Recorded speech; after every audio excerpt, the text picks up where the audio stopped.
Hello friends, તો આજે આપણે બનાવશું મોહનથાળ. મોહનથાળ બનાવવા માટે આપણે જોશે એક વાટકી ચણાનો લોટ.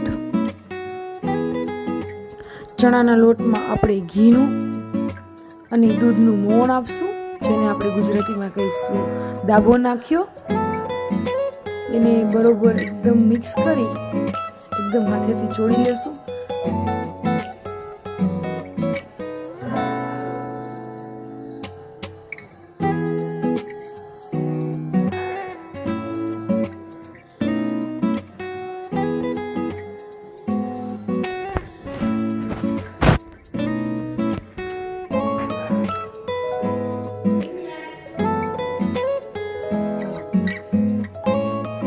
તો આપણે દાબો દઈને આ લોટને ચાળણીના મદદથી ચાળી લેશું.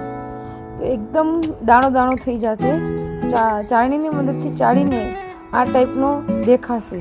જો એકદમ દાણો દાણો થઈ ગયો છે, તેનાથી એકદમ સરસ મોહનથાળ બને.